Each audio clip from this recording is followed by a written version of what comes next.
Definitely. Yeah, he is all about lifting heavy weights. All right, give me an update. How's the shoulders? I'd say if when I saw you the first time, let's say I was at a 0, Yeah. like just the worst it could be. And if 10 is perfect, no problems, I've got to be at like an 8. Okay, good. So it's progressively getting better. Yeah, those scapula exercises. I mean, I'm getting to where I can get a nice arch now. I mean, just locked down tight. I did a big chest workout today. No problems, no issues. You know, last week on Saturday, I did a shoulder workout. I did a chest workout during the week, a back workout during the week, another shoulder workout at the end of the week. No issues. And that typically would have had me locked up for at least a week, you know? Yeah. So that's good. We're making progress. I'm doing the breathing exercises every day. Both sides of my neck now all about the same. Not when I'm in this position holding the computer, but doing the neck exercises and I do the breathing a ton throughout the day in different ways. And I think all those together, you know, the scap exercises, keeping the shoulders down and back, just a whole lot better. Excellent. So let's do Q&A, and then I don't know if you have room, if you needed to go over any of the exercises. Yeah, we can definitely do it. I'm here in the bedroom, so I can set the computer up on the floor or Okay. watch or whatever you want to do. Yeah, and I can, if I need to demonstrate, I'm up at the clinic. I got the mat behind me. I wanted to shoot it on Zoom. I'm recording as well, so I'm sending this to the local news when we're done. So. Good. All right, so yeah, let's just start with shoot some questions at me. Anything in particular on the activities you're unsure of, and then we'll just go after that particular activity one at a time. You know, the neck exercises are, I mean, they're so simple, easy. Even the breathing, it's like once I felt that kind of bucket handle, yeah, and I felt in between my shoulder blades go out, like I feel it stretching back there. Yeah. Like once I felt that, it's kind of like, oh, that's what that's supposed to feel like. Yeah. And I will say for the first week or two of doing it, I was real sore, like right here. Yeah. And kind of right below my shoulder blades in the back where I would stretch. And I'm assuming it's because of that bucket, that movement, it's moving little tiny things that aren't used to moving, obviously. Yeah, you're stretching the fascia, the muscle. I mean, everything's getting stretched out. And initially you'll be sore. So that's a good sign. Yeah, so that's good. The shoulder one, like I sent you that day, it took me a while to kind of figure that out. I think I'm doing it right now. Now I always have to catch myself because my back wants to arch when I do it. Yeah. And so I have to catch myself, kind of tighten that stomach down. But it's kind of like once I figured out in my mind, it's not really this, it's like that. I don't know. I'll show it when I do it. Like in my mind, when we were first doing it, I was thinking like, all right, elbow and shoulder into the ground, into the ground, into the ground. But then when I realized it's really like I can feel that scapula kind of retract to create that arch. Yeah, exactly. And that's when it clicked and like, oh, that's what it feels. And that's when all the pain went away. I think what was causing my pain at first when I would do it, instead of having like my shoulder under my body, my shoulder would be out a little bit. Yeah. You know? And so the angle that I was pulling was off. Once I had to get to where I kind of laid down like that and then would pull my arm out. That fixed that as well. But good deal. Like I said, it's feeling good. How are you sleeping? Night and day difference. I mean, I can actually sleep on my side. Every now and then, laying on my back or my side, they'll kind of start not tingling, but like burning a little. Like I can tell just the way that I'm sleeping, there kind of some blood flow, and I just kind of move around a little bit, get in a different position, and I'm fine. But nothing like it was 2 or 3 weeks ago where it was just agony all night. Nothing like that at all. Good deal. So, it's a scenario, Rudy, where when you're doing loaded traditional weight training, you've got to do things that decompress. And I'm a huge fan, like we talked about, of the unilateral single limb training, because when you reach, you expand one side while you're compressing the other. So Yeah. this is turning. And that's really beneficial, no different with the lower body. That's why I like the lunge patterns, the split squats, Bulgarian squats. Those are really beneficial for you. You won't build as much mass, but if you'll interplay those into your program, you can still do some traditional barbell stuff to maintain the mass. But you just have to realize it's give or take. Okay, if I'm gonna do more sets of bench press today, I know that I've got to spend a little more time in the evening doing some restorative work to get the rib cage expanded again.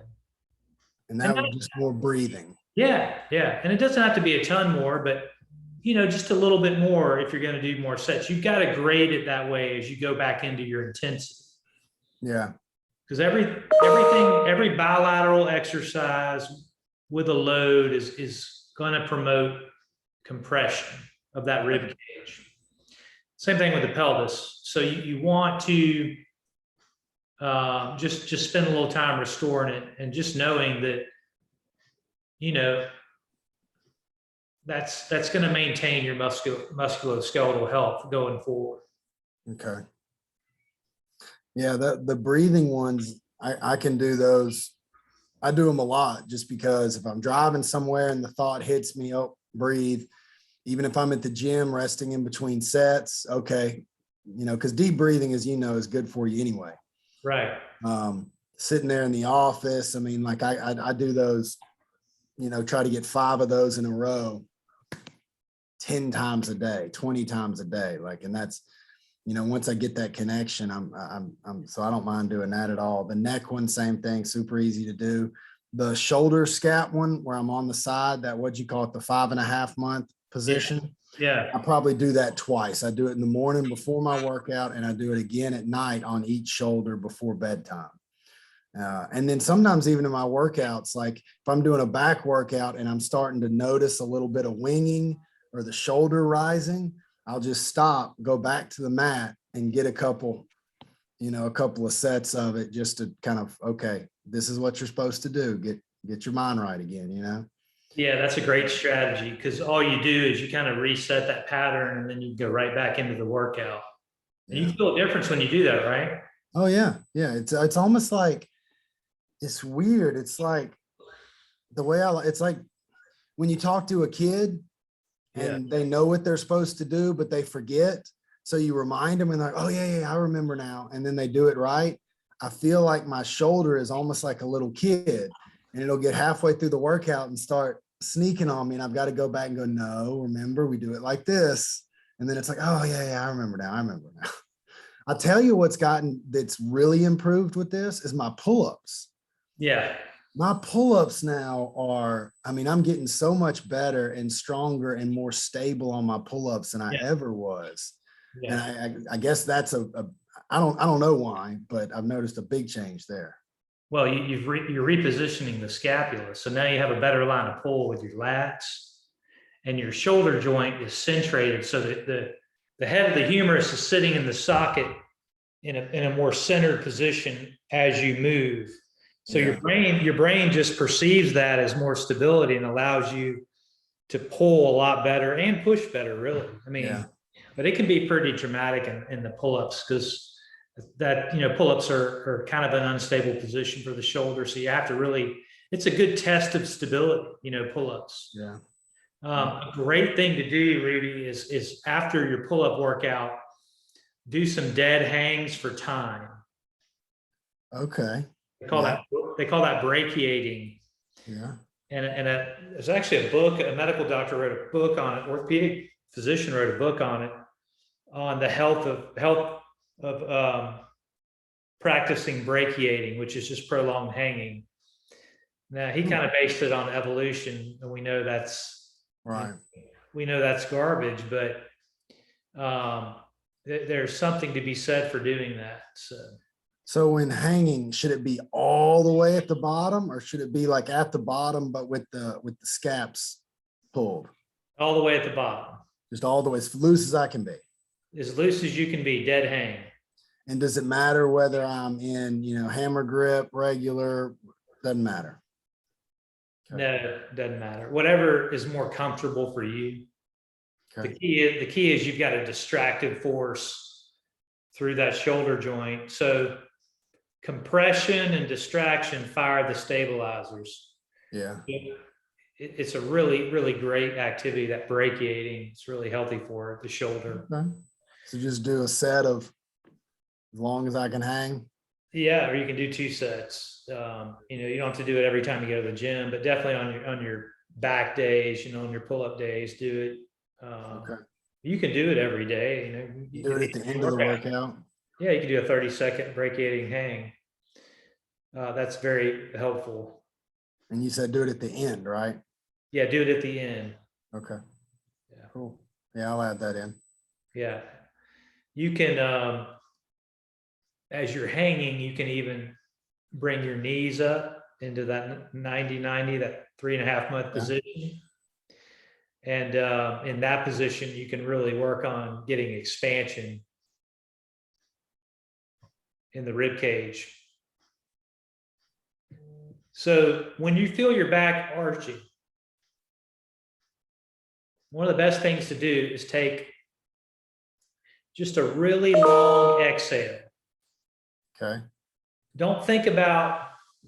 Never think in your mind that, okay, my back is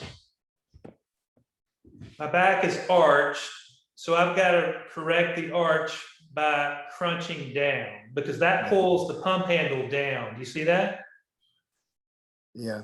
So I want the pump handle to stay up, and my exhale makes the obliques contract, and that's what pulls the ribs down and in and pulls you out of the arch in your lower back. Yeah. Yeah, I can feel the difference. Yeah, so once you're there, now you just maintain, like I'm bracing for someone that's going to continually punch me in the obliques. I just maintain that as I breathe, and that gets me expansion. Okay. So getting you out of extension in your lumbar spine is going to be huge just for everything, because if you decentrate the lumbar spine, everything else kind of decentrates. Let's try some of these. Yeah. See, is that seeing up there? Yeah, it's perfect.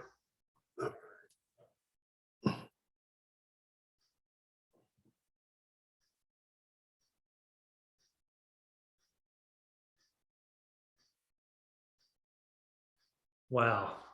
That's really, really good. So as you rotate through, look down towards the floor a little bit. Yeah. And then face your hand towards me a little. This one? Yeah. Out a little, this hand here. Yeah, there you go. Shoulder kind of moved. Yeah, reset.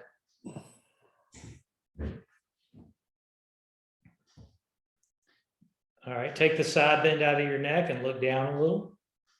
So as you turn, your head will kind of rotate like you're looking down. There you go. Now, give me a little exhale. That's better there. So you started to lose a little bit. What I saw was the ribs flaring a little bit on that top side. So when you feel a little bit of extension, there you go. There's the now you're solid. Bingo. Perfect.